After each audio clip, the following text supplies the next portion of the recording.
Date with a Debut is recorded and produced on Awabakal Country. Always was, always will be, Aboriginal land. I've worked in publishing for 10 years, but barely anyone knew I wrote because I didn't tell anyone. And that's because I had immense imposter syndrome, actually. And it wasn't until a few years ago where, I felt that creative need to write again. For me, the QLAs were kind of validation, like the Glendale was validation that, actually, no, you are a storyteller and you should believe in your work. Welcome to Date with a Debut, a podcast about debut authors, their incredible books, and their journeys to publication. If you are looking for a new author to discover or writing inspiration for your own story and you don't know where to start, this is the place to be. I'm Nick Wasiliev, host of the show, and I'm delighted to welcome another debut author in today's episode. You can find any books mentioned in today's podcast down in the description. We will discuss mild spoilers ahead, so I recommend you grab yourself a copy of the book now, or at least very soon. Wherever you are listening, thank you for listening with us and supporting the Australian book industry, and if you enjoy the show, hit us with a review, a rating, or a thumbs up wherever you get your podcasts. Lastly, this episode is brought to you by Podpixels, the ultimate storytelling tool for passionate podcasters. More on them later in the show.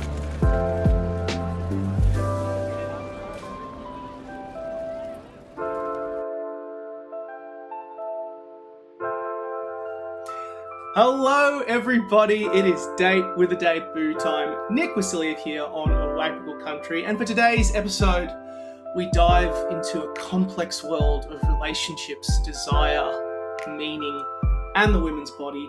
For today I chat with Brisbaneite, Glendale Award winner, wine aficionado, and titan of the Australian publishing industry from her near decade of experience working at Hachette Australia, Emily Lighezzolo. Her debut, Life Drawing, is published by University of Queensland Press.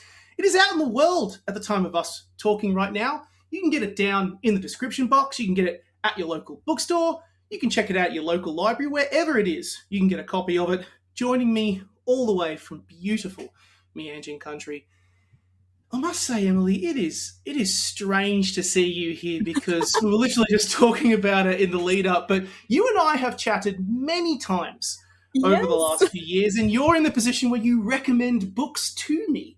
But here you are as the author. Welcome to Date with a Debut. Oh, thanks so much, Nick. It's an absolute pleasure to chat with you as an author for the first time and not as a publicist. I know. It is so strange. We're just talking about how strange it felt. But seeing as I do have a highly experienced publicist here on the show with me, let's start with a nice softball opener because, it's easy to ask the question of I often like to ask authors, they're new to the industry, what do books mean to you? But it's easy to answer that question with you because books are your life. You have literally built a whole life around them. How does it feel now this baby's out in the world and you are actually the author of it? Yeah, literally books are my life, Nick. I remember when they were asking me to write my bio and I was like, she likes books. That is my bio. Everything I do is around storytelling. What else do I have to say about myself? So it is an absolute, privilege to finally be in the seat of a storyteller. I've obviously championed so many storytellers, learned so many things over the year, just years working in publishing. And then, it's an absolute honor to be able to tell my own story for the first time. So feeling very honored and privileged.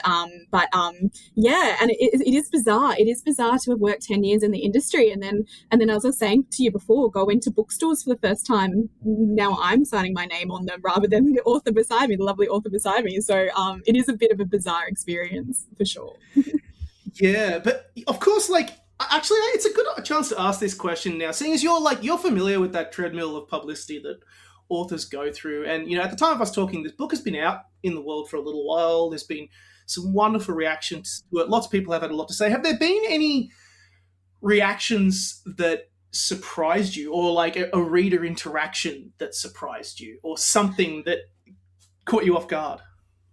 Yeah, I've been incredibly lucky, and I just love the amount of, particularly women, who have just felt like they've seen themselves, seen their bodies, seen their insecurities within Maisie, and come to me and been like, I think about these thoughts, but you just articulated what I think about all the time, and I'm super thankful for that. So that has been, I think as an author, is the biggest compliment you can get, that someone feels seen in your work.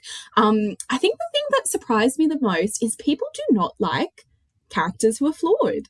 I think there was a lot of hate towards Maisie and Charlie because they do make unethical decisions sometimes, Nick, as you've just read. They do make terrible decisions. And I think sometimes readers hate that. And personally, I love an icky character. I love a grey, flawed character. Like, that is my jam. So I think that's been the most surprising, that, just because they're unlikable, like, that's been the feedback. I couldn't care for it because I don't like them. So, and that's just a different reading habit, or, that's fine. I'm totally in that camp with you. I'm sorry. Get me the most complicated, difficult characters ever, because no human is perfect and no character is perfect. And often you will make decisions that, in hindsight or from an outsider, seem completely ridiculous or nonsensical. But if you're in the shoes of that individual, absolutely. So I'm surprised that people have. I mean, yes, of course, we're a bit of an outsider looking in with these two characters, but I kind of also got it in a way. Again, that's just me. I know. I think I just have a lot of empathy for them. So I'm like, but they made those decisions because of this, and this, and I hope I always build that empathy of why they're making these terrible decisions. But you know what? If the reader's like, stuff it, I don't care. that's also okay. Absolutely. We do like to talk about different journeys to publication, and I like, in this kind of first part of the show, I love to hear about different journeys. And with you, in your case, you actually like this.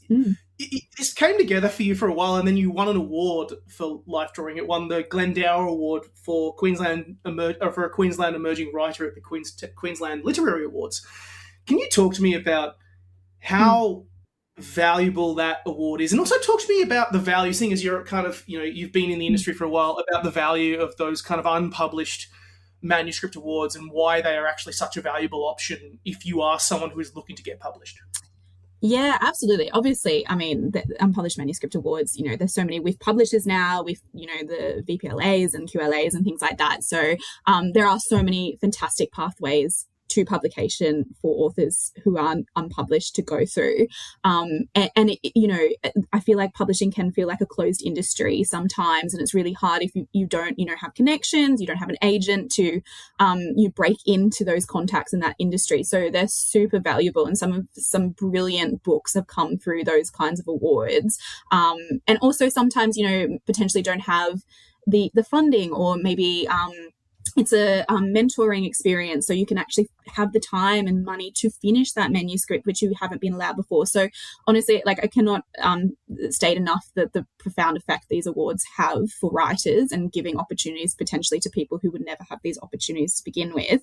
I think for me particularly, so hilariously, I've worked in publishing for 10 years, but barely anyone knew I wrote, because I didn't tell anyone. And that's because I had immense imposter syndrome, actually. And, I look back and I'm like, oh, it's quite sad, because, I went to university to be a writer, and I came out of university and I felt like I had just been borrowing everyone else's voices, stories. And I felt like I didn't really have a story of my own to tell. And I just kind of realized, actually, I'm not a storyteller. And potentially, where I can best fit is probably in a publishing house where I can champion other storytellers. So for a very long time, I was just like, you know what, I'm really happy to be in publishing and dealing with stories every day, and that's awesome. And it wasn't until a few years ago where, I felt that creative need to write again. And again, it was like this almost like secret hobby that I just didn't tell anyone. And so for me, the QLAs were kind of validation. Like the Glendower was validation that, oh, actually, no, you are a storyteller, and you should believe in your work, and you should have faith in yourself. And also just, obviously, gave me that confidence for the first time for a while. And then, I had a lot of colleagues being like, I didn't know you wrote. Why did you never tell me you wrote? I was like, I'm sorry. Obviously it's been this secret for no good reason at all, Nick.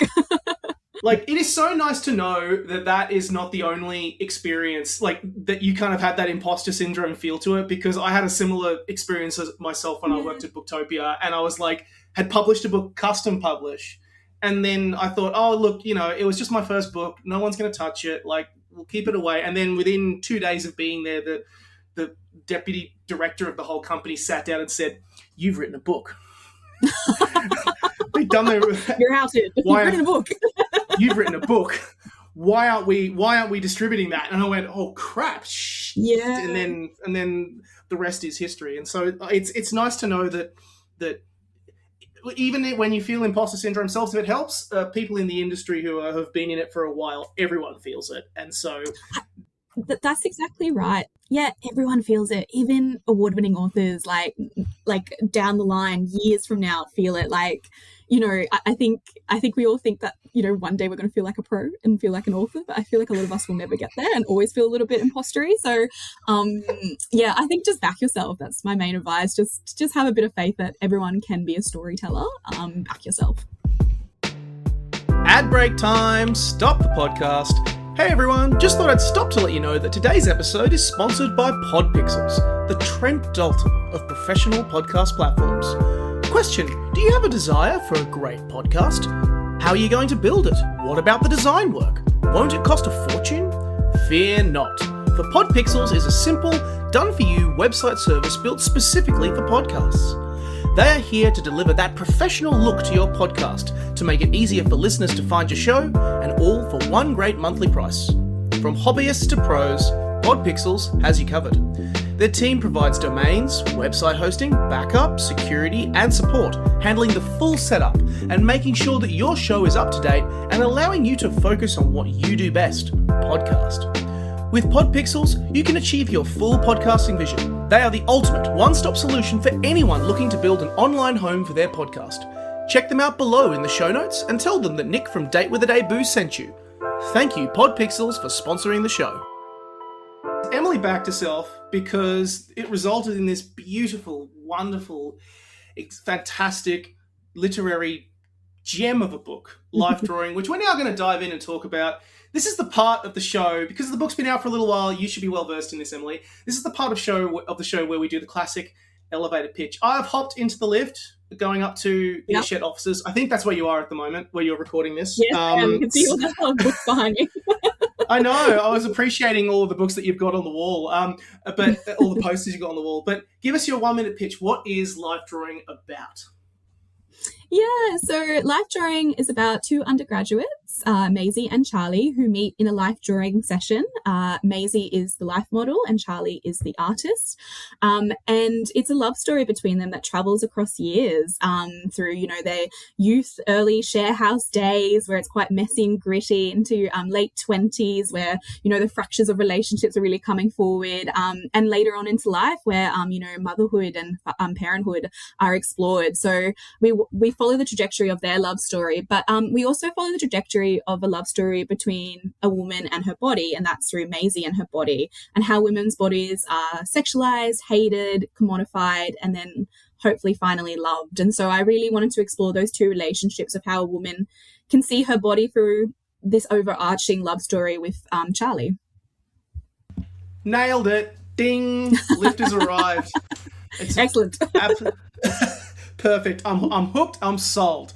And I will say, trying to summarize this book from my head was really hard, because, I mean, trying to summarize relationships and that environment is really hard. The challenge of the podcast space is we have to summarize this book into a 45-minute chat, and it's so hard to do justice with that. There's so much to focus on. But off the back of your points, it's one of the biggest things I can say about this book is about how women look at their bodies, the interplay of power in bodies between how one looks at oneself compared to the eye of the beholder, how bodies are seen, touched, controlled, profited off, and also that meaning and the desire that we assign with bodies. And women's bodies are interrogated. I mean, women's bodies are interrogated so much in our society. Constantly. It feels like an unattainable goal of trying to find perfection that is just ridiculous and so behind the times. You need to look like X, Y, and Z to look like this. And you divide this book into 3 parts really beautifully. You've named them: the breasts, the vagina, the waist. This is like, it feels like such a general question to open this, but I feel like I have to. How the heck did you even begin to dissect this? Because that's the thing I want to tip my metaphorical hat to you in this book, because that is a hard thing to do. Like, what's so beautiful is that it's not so much. There's so much, something like not just what is said, but what is not said, that is so beautifully entwined in this book. How did you even start with this? Yeah. Oh, thanks, Nick. I feel like you did my elevator pitch better than I did. So I love the quote from Margaret Atwood, and I'll probably butcher it, but it's, "You're a woman with a man inside you watching a woman. You are your own voyeur." And I feel like that is kind of the epitome of where I was thinking. I was like, there are so many invisible barriers and layers and gazes on the female body that you just cannot escape when you step out into society. And I feel like the really like in the inciting incident of me questioning all this and seeing it through the life drawing lens and all that was, I actually took one of my best friends to life drawing for her birthday. I thought it'd be a fun activity. We'd never done it before. And, I thought maybe I'd also regress to like a, silly year 10 student in sex ed, because, we're so repressed in our society that we often don't just look at a naked body. It's very rare for 2 hours. So I was kind of nervous about what it would be like. And then I sat in there, and then the woman, the model, got up, and for 2 hours, I was just watching her body, trying to capture angles, lines, just seeing what was there, the things that, I would agonize about myself in the mirror, like cellulite, disproportionate features, any sagginess, all those like anything that, we just overthink of as women, was something to just capture in my drawing. And I felt completely body neutral for the first time ever. And so I exited that class thinking about that, being like, I've never actually felt as a woman body neutral before. And can women in society actually ever feel body neutral? And that was kind of the inciting incident, and that led to life during the book. Like, I wanted to explore Maisie trying to achieve body neutrality through so many different avenues and lenses and technologies and times in her life. And, that's the ultimate question pushing her forward. That must have been such an amazing feeling. I just, coming out the end of that experience, like, I'm just trying to imagine it, like the idea of just sitting, because I've never done a life drawing class, like, oh, you should, Nick. At all. Yeah, like just the idea of sitting with another naked body there for, and it's all stuff that we all have. We all have a naked body, and it's like, and 100%. It's so normalized, but then it's not normalized as soon as it's in society. It's ridiculous. Yeah.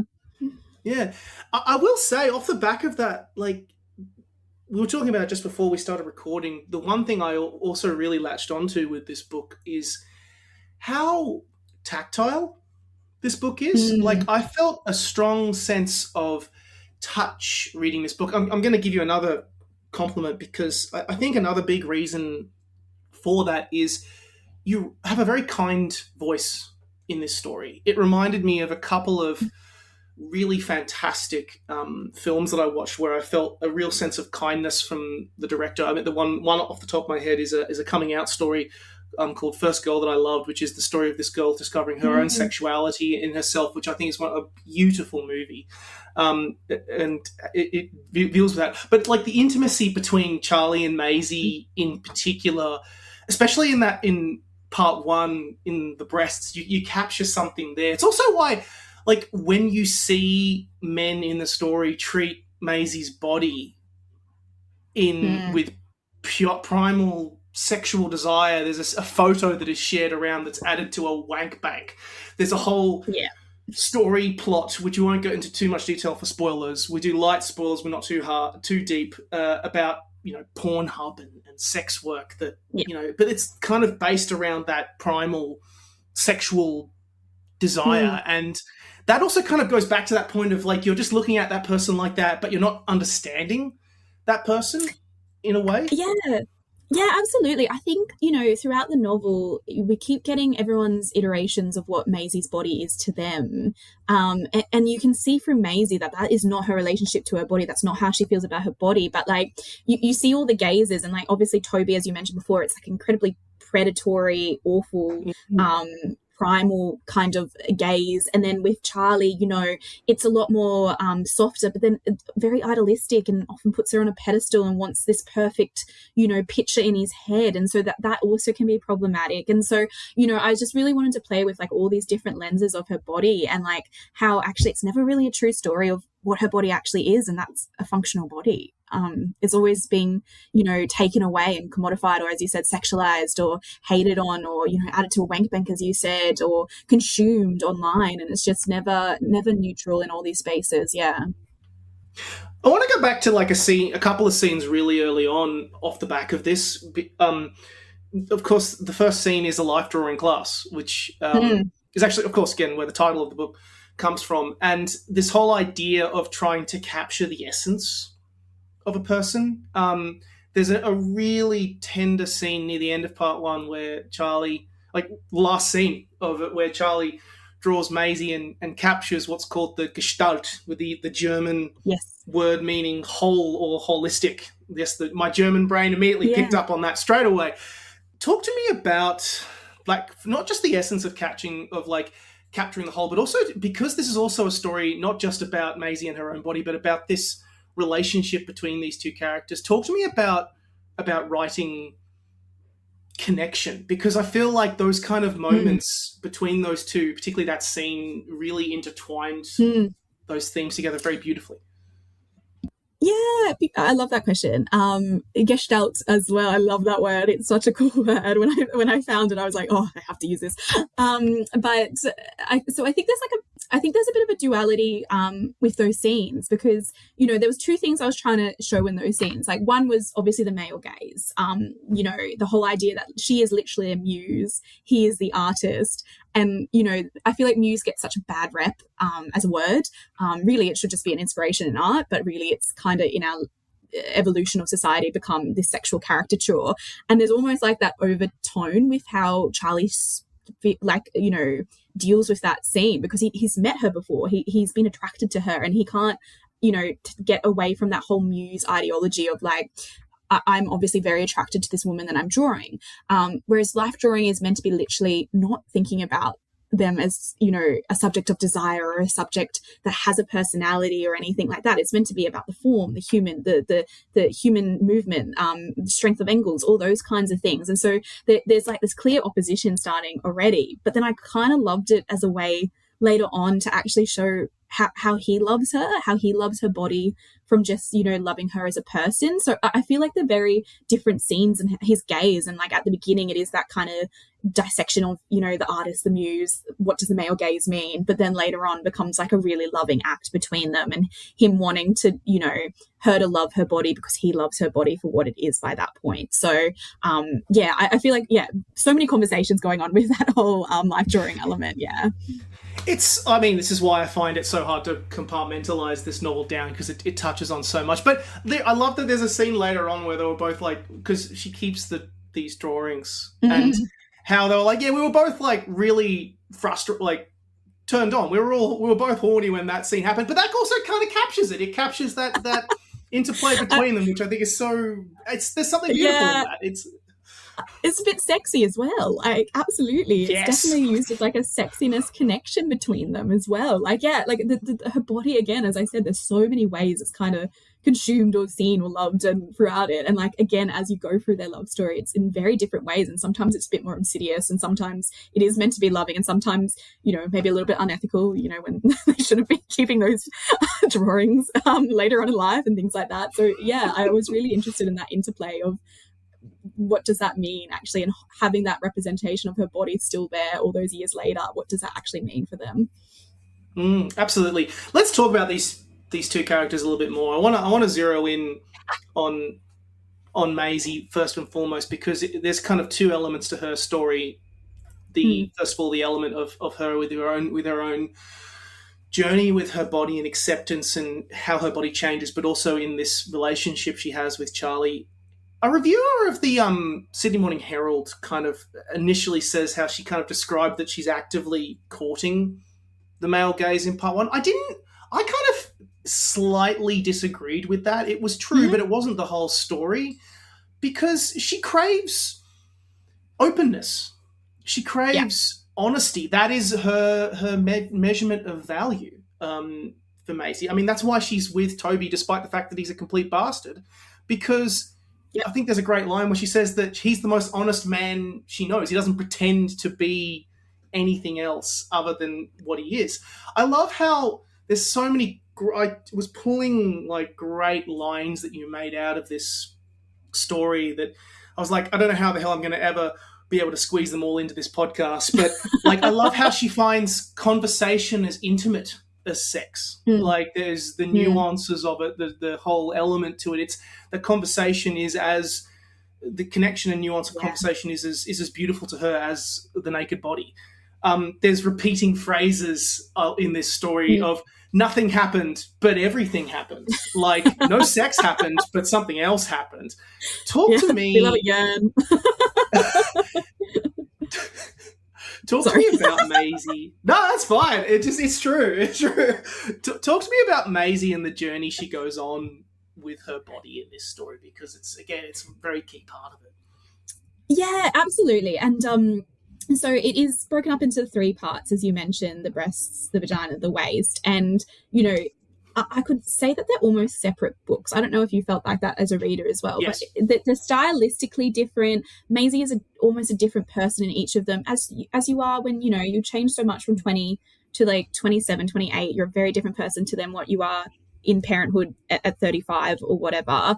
And so I wanted to capture that, like, these are very different time periods in your life, and stylistically very different places you're living in, like, you know, from a share house to, you know, an apartment to a home, you know, and so each part does directly impact one of Maisie's body parts, which is literally the title of each part. So the breasts is obviously, it literally opens the book with the breasts, you know. Second part literally opens with her vagina, and we talk about something with that. And then the third part opens with her waist, and we talk about the impact of that with the prenatal, postnatal experience. And so again, it's kind of her dealing with how those body parts in each section aren't neutral, and how all these like previous societal connotations, degradations are placed on that body part to her, you know, own, you know, degradation essentially. And, you know, with part 1, I'm trying not to use spoilers, but, you know, her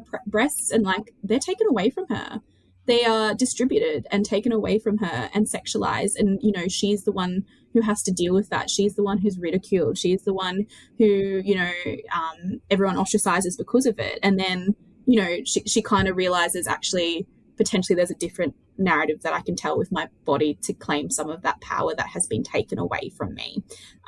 So that's kind of like, it's always her having these body parts go out that aren't neutral, but her trying to reclaim the narrative, the image, the power in these scenarios. Does that make sense? Yeah. No, it absolutely does. And I think now is also a good time in this particular scenario, in terms of that, to also bring in Charlie here, because Charlie is very interesting, the other half of this relationship. I love, the best way I can describe the back and forth between these two is like a dance. It's filled with, at the start, it's filled with nerves, with flirting, and all the hypothetical questions. I loved the hypothetical questions. They were absolutely beautiful. There was like it was the forming of a language that only two people can really understand. And, you know, feeling each other. They were both kind of feeling each other out in the beginning, metaphorically, I'm saying, before physically, beyond the context of that sort of initial attraction when he kind of first sees her in the life drawing class and has a real intense desire towards this person. And then as we move into parts 2 and 3, it's kind of replaced with they've been both marked by life. There's been a wisdom or lessons learned that's been replaced there. I love that in part 2, there's a description of it, of when they kind of first meet up, that a void of longing from long ago, kind of the way you describe it. I think that felt, I've kind of felt that physical, tactile element, particularly with Charlie. There's a scene very early on, again, where he studies her body and looks at the stories there. He sees scars, he sees everything there, and then they have a drunken argument, where he calls out male hypocrisies, how she is looked at compared to him, reclaiming the word slut as well, and how that the connotations around that, and that whole quote of, you think that you've seen me naked, that gives you the right to presume. And he's a great foil for Maisie's entire journey of her own, because there is desire, there is love, he sees her body in a beautiful way, but there is also presumption, there is opinion, and it's all mixed up together in this beautiful but incredibly ugly mess. Talk to me about Charlie. I love your analysis, Nick. Like, I love listening to you. Like, that's fantastic. And like, you've just nailed Charlie 100%. That was a fantastic explanation of him. He completely is the foil. Yeah, absolutely. I think going into it, Charlie thinks he's the romantic hero. He's like, oh, but I have this like big burning yearning and love for this, Maisie, and she obviously is with Toby, and like that's doesn't look good. Like, I'd be the better partner. Like, I can't help this obsession. Like, and so I think he like kind of sets himself up as like, I am the romantic hero, she is my object of desire, and never kind of has the self-awareness to think about how toxic that can be, and how that is also another layer of a toxic male gaze. And I think throughout, he kind of keeps this obsession where she is almost commodified, almost in his brain, but then also it is from a place of love, and and so it's like kind of these competing things. And I get that's why like a lot of people with Charlie, they're like, oh, I find him so hard to like empathize with, because you're seeing all these like really toxic things he's placing on Maisie, but also at the same time that's how he's learned to love. And society has also taught him that's how to treat a woman, and like it is a level of benevolent sexism that I don't think he has the self-awareness to see. And it's a form of entrapment as well, because it's like, as she says, I think in one of the quotes that I'll probably butcher, even though, it's my own work, but like, you always see me as a two-dimensional portrait that you've drawn. You can't see that I'm not that anymore. Like, you can't see all the messiness and splatters and, that life has marked on me, because I'm just so two-dimensional in your brain. I'm a drawing. And so I think, but I have a lot of empathy for Charlie. As I said, like, I love an icky character who makes bad decisions, but, is just trying to do his best and, does atone for those and all that kind of stuff. So, as much as there's definitely things I'm questioning about Charlie and his relationship to Maisie, and how it's not always, a very healthy relationship, I do have a lot of empathy for him, and I love him as a character. It can be ugly sometimes. If there's a lot... Yes. There is so much mixed up in there, despite the road to good intentions. It's one of the reasons why I love the journey of their relationship in this story. It's like, from start to end is just, you look at the ending there and you go, far out, we've been on a journey with these two, because it is, and because as you say, it captures moments where even if he's trying to do his best, the results and the endpoints that it has arrived at captures his own prejudices and his own experiences, and it's just and his struggles to actually see Maisie for her, and it's rather than this male idea of female perfection. This is going to be such a hard question to ask. Oh no! Did writing? I know there's going to be a couple of hard ones coming up, but then again, you wrote this hard text, so I did write a very deep, messy text. So yes, bring it. Did the exercise of writing this book give you any sort of end point, either personally or in general, about how, because you sat with this for a while, did it give you kind of any endpoint about how we look at human bodies, especially the female body? Is there any answers that we can say with confidence about self-acceptance in our relationship with our bodies? Yeah, I feel like, the ending, and I'm not going to say what it is because I think, well, there'll be a spoiler, but it's not a clean ending. It's actually...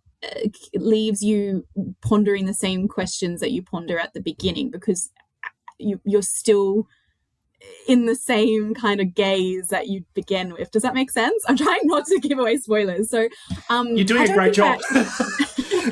I didn't come away with clean-cut answers, honestly. And the point of a book, I think, is potentially not to give the answers, but to raise the questions. And I wanted to raise these questions. And I wanted to ask, who really has the power in these situations? Because, there's so many times where we're told women have power over our bodies, to self-love our bodies, to do all these things with our bodies. But, it's incredibly hard in the world we currently live in to do that and not suffer for it. And it's very hard, I think, for a woman. I don't know many women, and I'm sure this goes to, a lot of people in general, but I don't know many people who can sit with their body and love it. And I'm not actually asking anyone to love their body after this book. It's the hope that we all think about body neutrality. And that's the question I'm asking. Can we achieve body neutrality? I think, the book doesn't answer that. I think it tries to show you different iterations of can we reach body neutrality. But I hope that is the one thing people take away from it, honestly. Like, okay, I have, like, not even thinking about the body as a beautiful thing. Like, I have such a strong functional body, and, I'm constantly battling all the things that's placed on it that, is so hard for me to dismantle as a, human. But can I just be comfortable, sitting with how my body, feeds me, is energy, wakes up, takes me to my workplace, like, just sit with that for a bit more than we probably do as a society, especially in a society that imagery and advertising and perfection is constantly bombarding us. That is a fantastic answer to that question, and I'm glad that it's not a spoiler to say that the messiness of the questions posed is a key part of the whole story. As a final question before we say goodbye to this wonderful, beautiful book that you have crafted, I always love to ask this question at the end of these podcasts. But, of course, we can't determine what a reader will get out of it. A reader will get whatever they can out of it. The experience is always subjective. So instead, what did the exercise of creating life drawing, what did writing life drawing teach you? Be it Emily the person, Emily the human, what did it teach you? Yeah, that's a great question. I think, a lot of these questions I had been thinking about for a really long time. And, I've been quite candid. I have an awful relationship with my own body. I had, anorexia when I was younger. Like, I have gone through like quite an awful hatred with my body, and I'm kind of coming out the other side now as I get older. But I think I just wanted to, I think what came out of it was just, gosh, it's so hard. It's so hard to battle all these things that are placed on women's bodies constantly. And, to remind yourself that, you're showing up every day despite how much is placed against you. And I really wanted it to be a conversation with younger people. And that's what it's given me. I've had so many brilliant conversations with young women being like, as I said before, like I've just felt seen. I've just always been kind of grappling with this, how much our image is constantly taken away from us, even though we're told that, it's the first time technically in history that women have ownership over their own image. But, with this long history of male gaze and patriarchal institutions and things, even though we have ownership over our image, that there are a lot of other things that, come into the power play of that. And so it's just been like a gift to me as an author to be able to have these conversations with young women. And I think that's the point of writing, right? To initiate discussion, be a platform for these discussions. And I couldn't ask for more from life drawing, because that's exactly what it's given me. You should be really proud of it. It's a wonderful book. It's a really wonderful book. Yeah. Will there be more? Will you write again? Will there be another story? Yeah, I've been kind of missing it. I haven't had much space to write, honestly. So I've been wanting to go back. I started a second book and it's kind of just been sitting there because time has been hard.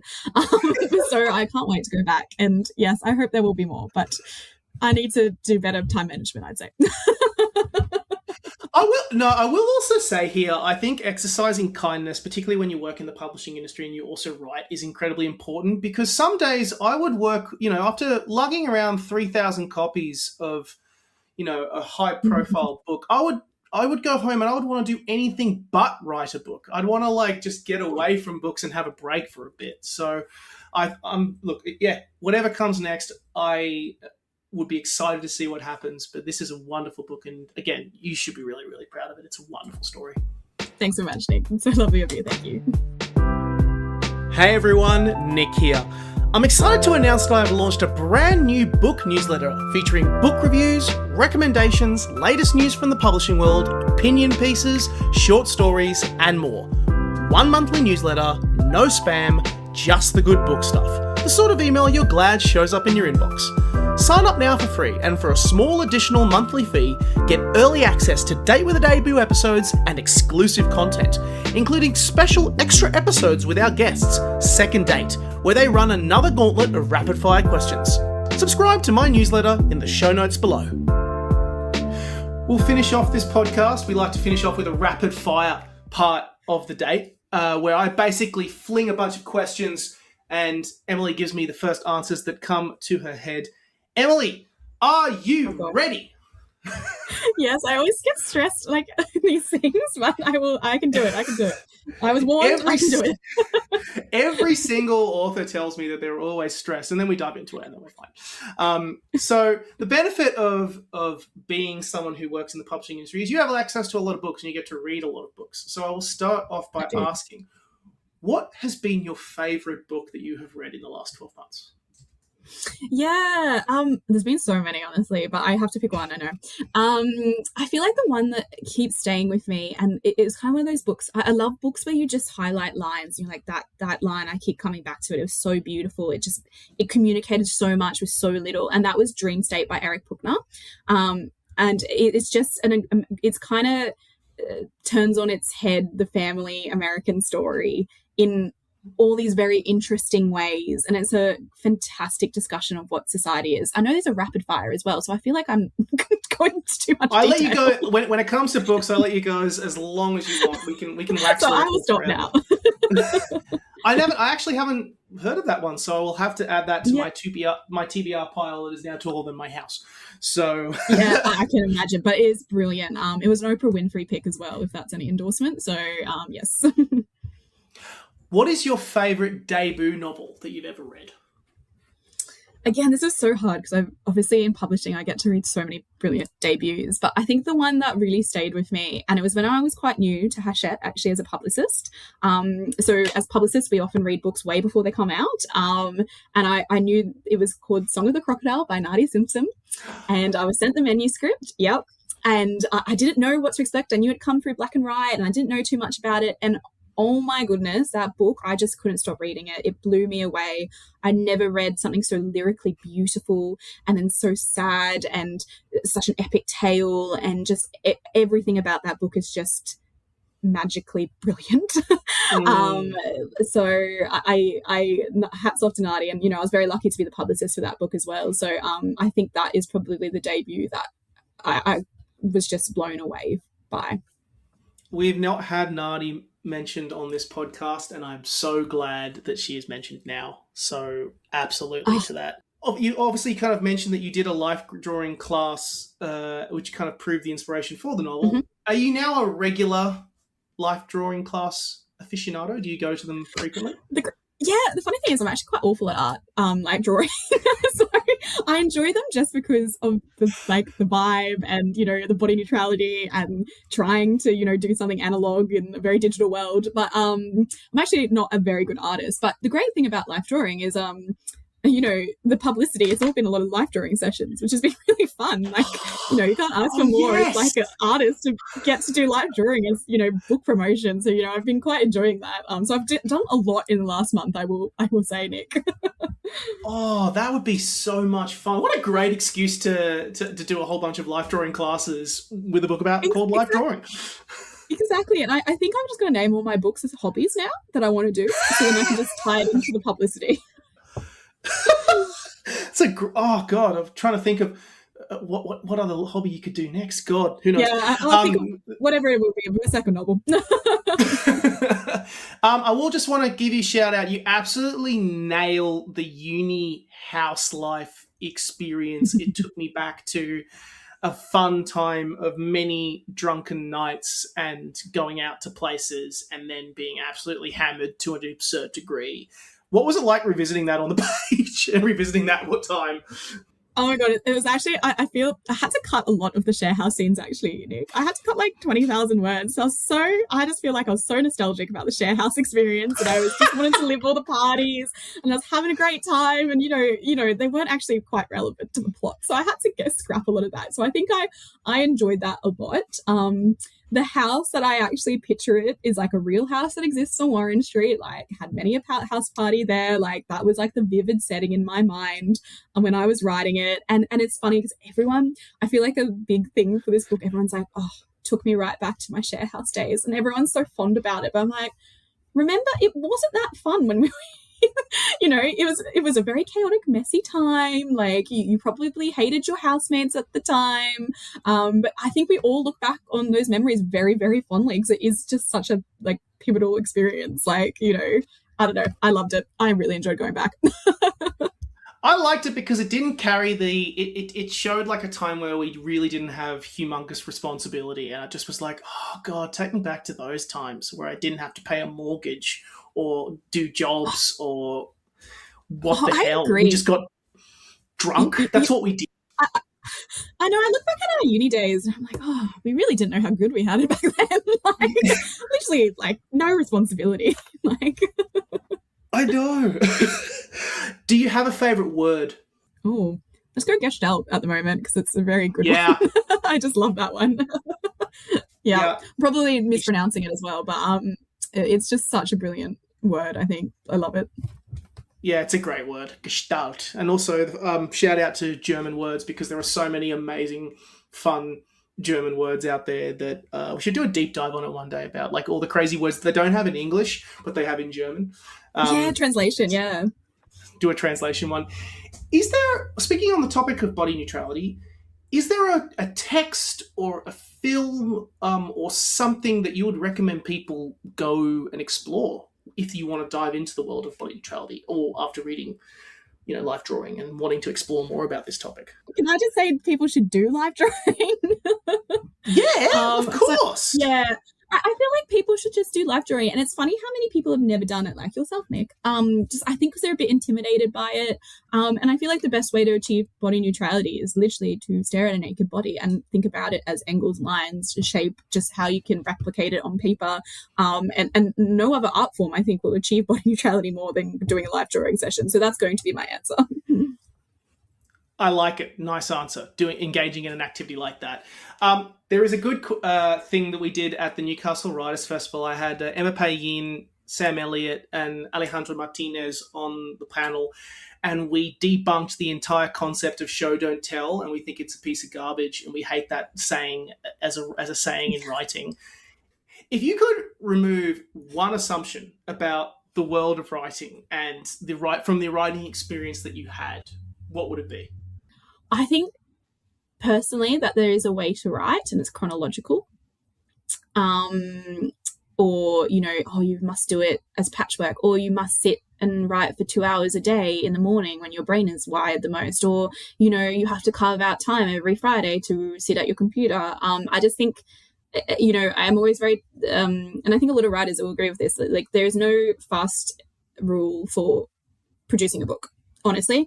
And, I really applaud writers who can just smash out 3,000 words a day and have a book in 2 weeks. Like, well done, you. I am not that person. And I think most people aren't that person. And I think we kind of sometimes just compare ourselves to how quickly other authors are writing or how other authors are writing their novels. And I feel like, I think the whole, like, this is how to write a book advice is useless to any author because it's how your brain works, let's be honest. And our brains all work very differently. And, one of the best advice I ever got was, walking is writing. Which I love because often my best thoughts come when I've gone for a long walk and I'm naturally just getting, the space to think and be creative, and then the book will just come to me subconsciously because obviously you're always kind of writing in the background. So I think, just debunking any advice that there is a way to write a novel fast. There's a great quote from Margaret Atwood, of all people, where she says, "You become a writer by writing. There is no other way, and writing can take many, many forms, no matter how you do it." Yeah. And then final question of this rapid fire: are you happy? Oh, that's such a lovely question. I feel like we never ask those kinds of questions, but yeah, no, absolutely. I think It's an incredibly anxious time as a debut author. And I think there's so many emotions. And, I think sometimes, when you write a book, you've just gone through so much labor, and then you have it out in the world, and sometimes publicity can be quite anxiety inducing for the author as well. So I would say there's a lot of big emotions for sure, and a lot of anxious emotions of how people treat the work or take the work. But overall, I think, there's a happiness that people have responded to the work and see themselves, as I said, in the work, and have even read the work like that. A lot of authors don't even get that. So there's definitely a lot of happiness within being a debut author, but I do not want to discount the emotional journey that you will go on by being a debut author. And I will also add, it doesn't end there. I mean, I'm writing my second book at the moment, and it is just as terrifying. Like, it never really goes away, but there is so much joy within those moments too. But I'm happy today because I got to chat with you about this beautiful, wonderful book, Life Drawing. So for everyone who is listening, you can get a copy of this wherever you get your books. You can get it online, you can get it at a bookstore, you can get it at a local library, wherever it is. Make sure you go and check out this wonderful story. Emily and I are literally about to go and do a second recording in a minute, a second special show called Second Date, where I hit her with more about her reading habits, more stuff about the book, and also more spoiler-filled conversations. So more in-depth stuff into the book. You can check that out now by signing up to my newsletter. Links in the description. But for the meantime, Emily, thank you so much. It has been such a joy chatting with you on Date with a Debut today. Thanks so much, Nick, and amazing, insightful questions as always. I love how you always analyse and appreciate works from debut authors. So thank you for doing that as well.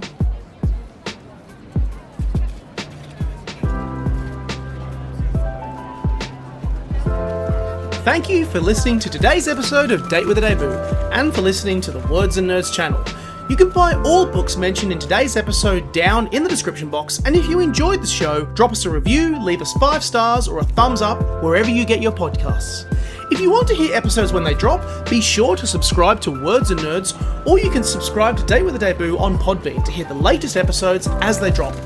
This episode was edited and produced by myself, Nick Wasiliev. Additional production credits to Dani V from Words and Nerds, music by Sakura HZ, and thanks to the publishers and authors who make this show possible. This show is sponsored by Podpixels. Date with a Debut is a Words and Nerds and Breathe Art podcast co-production, recorded and edited on the lands of the Awabakal people.